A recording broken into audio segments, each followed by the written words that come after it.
Very honest कसं आहे ना ते की आपल्याकडे ना आपण कॉन्टेंटमध्ये बरेच सिनेमे केले, म्युझिकल्स केले आणि लोकांनी खूप त्यांना म्हणजे त्यांना खूप आवडलं. लय भारीनंतर असा कोणता सिनेमा आला नव्हता जो असा ॲक्शन एक मास मसाला फिल्म असेल. आणि स्पेशली याची जी ऑडियन्स आहे ना जी ॲक्शन फिल्म्स लाईक करते किंवा त्यांना असं वाटतं की यार आपल्या भाषेत का नाही होत असा सिनेमा, आपण का डब सिनेमा बघतो किंवा आपण का हिंदीमध्ये बघतोय. तर महाराष्ट्रात मराठीत असा सिनेमा कोणीच आणला नव्हता. पण इथे आम्ही बोलूनही दाखवलं आणि करूनही दाखवलं आहे की आम्ही असा सिनेमा मराठीत करू शकतो. आणि एक आपली भाषा आहे, आपला सिनेमा आहे, आपले ॲक्टर्स आहे, सगळं आपलं याच्यामध्ये. तर आपण जाऊन बघूया. पण पुनीत बालांनी स्पेशली काही ना विचारता, म्हणजे मी फक्त त्यांना एक नंबर सांगितला की माझी अशी इच्छा आहे की हा सिनेमा असा करावा, ह्याच्यासाठी इतके पैसे लागतील. त्यांनी एक सेकंड नाही घेतलं, आपलं करूया, चला सुरू करूया पिक्चर. नमस्कार, मी नितीन मोरे लेट्सअप मराठीमध्ये तुमचं सगळ्यांचं स्वागत करतो आहे. म्हणजे बाहुबली जेव्हा आलेला ना, बाहुबलीचं हिंदी डब जेव्हा आलेलं तेव्हा असं होतं की अरे हा आवाज ना कुठेतरी ऐकल्यासारखा वाटतो आहे. नंतर कळालं की आवाज आहे ती म्हणजे आवाजाचे दिग्गज मी तर बादशाह बोलायला काही हरकत नाही. मला खरंच खूप भीती वाटते कारण का माझा पहिला इंटरव्ह्यू आहे सरांसोबत आणि त्यातल्या त्यात भीती यासाठी आहे कारण का रानटीसाठी आम्ही आलेलो आहोत आणि सरांचा जो लूक आहे भयंकर रानटीसर लूक आहे. खऱ्या अर्थामध्ये किंवा खऱ्या आयुष्यामध्ये सर तसे बिलकुल नाही आहेत, खूप जास्त इमोशनल आणि खरंच खूप असे गोड आहेत. रानटी चित्रपटाचा ट्रेलर लॉन्च खूप चांगल्यापणे पार पडला आणि त्याच चित्रपटातील गोड कलाकार माझ्यासोबत आहेत. सर का म्हणजे रानटी असं का? कारण काय पहिला चित्रपट जेव्हा आम्ही बघितलेला लय भारीमध्ये तुमची आम्ही ग्रे शेड बघितली, त्याच्यानंतर आता बघतोय ही ना अँटी ग्रे शेड मला वाटते. जसं आपलं हे आहे टॅग आहे की काही बनतात काही असतात. का सर म्हणजे ही एवढी हिंमत आणि काय सांगायला एकंदरीत? लयभारीमध्ये होतो, इथे बनलो आहे. अरे क्या बात आहे. नाही असं आहे काय आहे की प्रत्येक माणसामध्ये एक रानटीपणा असतो. तो आपल्याला रिअल लाईफमध्ये काढायचा नसतो, ऑन स्क्रीन काढायचा असतो, म्हणून रानटी आहे. व्हेरी ऑनेस्ट कसं आहे ना ते की आपल्याकडे ना आपण कॉन्टेंटमध्ये बरेच सिनेमे केले, म्युझिकल्स केले आणि लोकांनी खूप त्यांना म्हणजे त्यांना खूप आवडलं.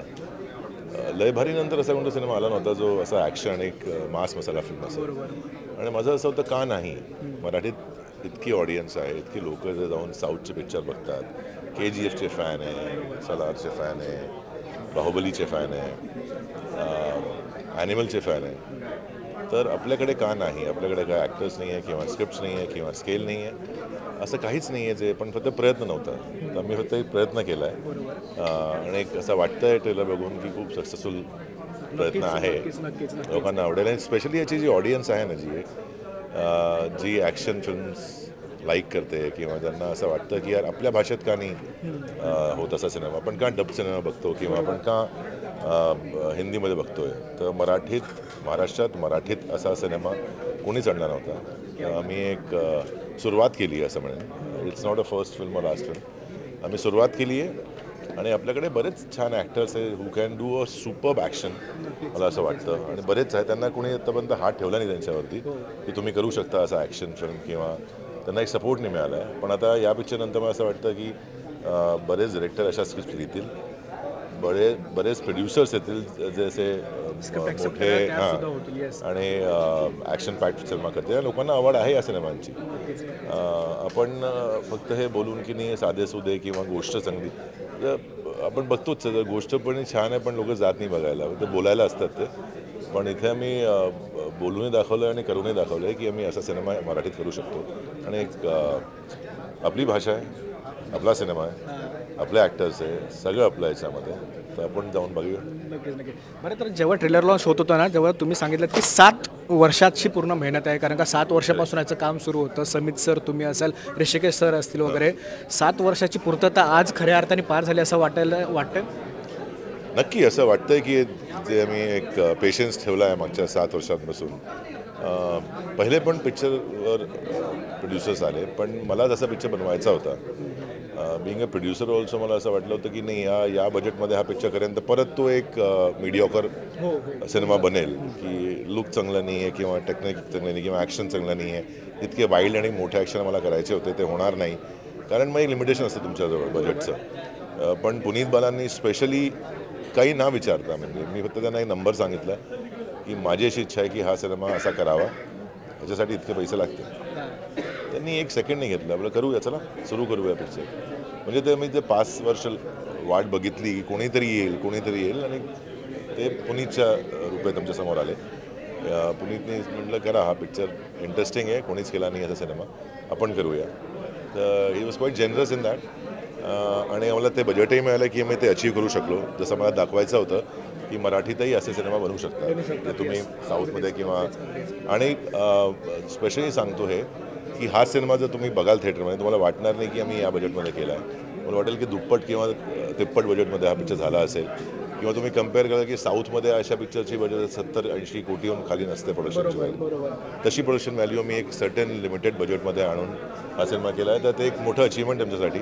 कारण बऱ्याच लोकांनाही शंका होती की तुम्ही असं कसं करणार, इतक्या कमी बजेटमध्ये तुम्ही असं ॲक्शन पॅक्ड फिल्म कसं करणार. ॲक्शनचं शूट खूप मोठं असतं आणि ते पण रिअलिस्टिक. आणि असं नाही की असं ना, मी तुम्हाला टेक्निकली सांगतो कसं असतं, जेव्हा तुम्ही मुंबईमध्ये ॲक्शन करता त्याची कॉस्ट एक सर्टन असते. जसंच तुम्ही मुंबईच्या बाहेर पाऊल ठेवता ते बजेट दुप्पट किंवा अडीचपट होतं सगळं. तर कारण सगळ्यांची फीस एक्स्ट्रा होते, सगळ्यांचे एक्स्ट्रा आवर्स असतात, ते सगळं डोक्यात ठेवून म्हटलं की आता कसं करायचं. पण आम्ही सगळ्यांनी एकत्र होऊन एक हा सिनेमा केला आहे. बिकॉज आर लीडर समेत त्यांनी सगळ्यांना म्हटलं होतं की हा आपला पिक्चर असाच करायचा आहे आणि याच पद्धतीने. आणि मी आणि समेत पहिल्यापासून डे वनपासून शुअर होतो की ह्याला याच बजेटमध्ये बसवायचं आहे. लोकांना असं वाटणार नाही, लोकांना खूप मोठं बजेट यायचं. ते एक चर्चा चाललेली आहे मार्केटमध्ये की आता इतका पैसा खर्च केला, असं काहीच नाही आहे. इतका मोठा सिनेमा नाही, बरेच सिनेमाच्यावर मोठे बनून चुकले आणि बनतातही आहे. तर तो एक अचीवमेंट आहे मला असं वाटतं. ॲज अ प्रोड्युसर मला असं वाटतं की मी आणि पुनीतने ते अचीव केलं आहे की आम्ही या बजेटमध्ये असा सिनेमा लोकांसमोर आणू शकतो. म्हणजे असं बोलायला काहीच हरकत नाही की शरददादासोबत मी फक्त कलाकार म्हणून नाही, तर तो प्रॉपर टेक्निकल दृष्ट्या सुद्धा आम्हाला उत्तर देतो, जे खरंच खूप चांगलं आहे. कारण का असं असतं की आपण कलाकार फक्त माझा चित्रपट आहे असं आहे, पण त्याच्या आतमधल्या ज्या खऱ्या गोष्टी असतात त्या तुझ्याकडून कळतात. सांगतो काय असतं ना की प्रत्येक कलाकारांनी पण ॲज अ बिझनेसमॅन म्हणजे समजून काम करायला पाहिजे. कोणाचा पैसा लागला आहे, फक्त आपली फीस मिळाली आणि आपण शांत बसलो किंवा आपण घर घेतलं, गाडी घेतली, त्यांनी घर चालत नाही. असं माझ्या 5 फ्लॅट असतात मुंबईला, नाही आहे. एकच घर आहे, ते पण लोनवरती आहे. तर माझं असं म्हणणं आहे की when you think like a businessman then you can accommodate the whole film in certain budget, असं माझं एक मत आहे. आणि प्रत्येक कलाकाराला विचार केला पाहिजे, तो कोणची डील असो, कसंही असो, कसं आपण त्याला क्वालिटीमध्ये कॉम्प्रोमाइज ना करता कसं आपण त्या पिक्चरला बसवूया, हा एक प्रयत्न प्रत्येक माणसा, फक्त डायरेक्टर किंवा प्रोड्युसर नाही, प्रत्येक ॲक्टर टेक्निशियनला हे विचार करायला पाहिजे.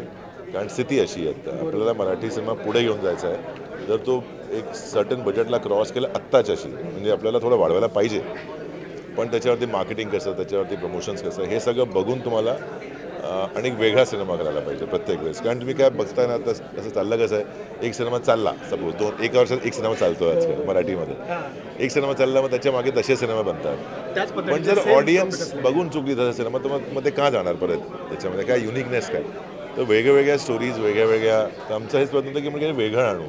हे बऱ्याच वर्षापासून झालं नाही किंवा कधीच झालं नाही असं मराठीत. इतका ॲक्शन ड्रिव्हन सिनेमा कधीच मराठीमध्ये बनला नाही आहे. आणि माझा फर्स्ट डे वनपासून हा थॉट होता की असा पिक्चर बनवायचा. नाही, खरंच खूप भारी वाटतं. तुर्तास मी ते थांबतो कारण का खूप सारे पत्रकार तुझ्यासाठी इंटरव्ह्यू घ्यायला उभे आहेत. सो खरंच खूप भारी वाटतं आहे. तुर्तास धन्यवाद आमच्यासोबत गप्पा मारल्याबद्दल. आणि 22 तारखेला रानटी पण आम्हाला बघायला मिळणार असेल. तोपर्यंत तुझ्या संपूर्ण टीमला ऑल द व्हेरी बेस्ट. आणि घाबरू नको माझ्याशी, माझा आवाज असा आहे की पर्सनॅलिटी, बाकी आतमध्ये मी नॉर्मलच आहे, रानटी नाही आहे.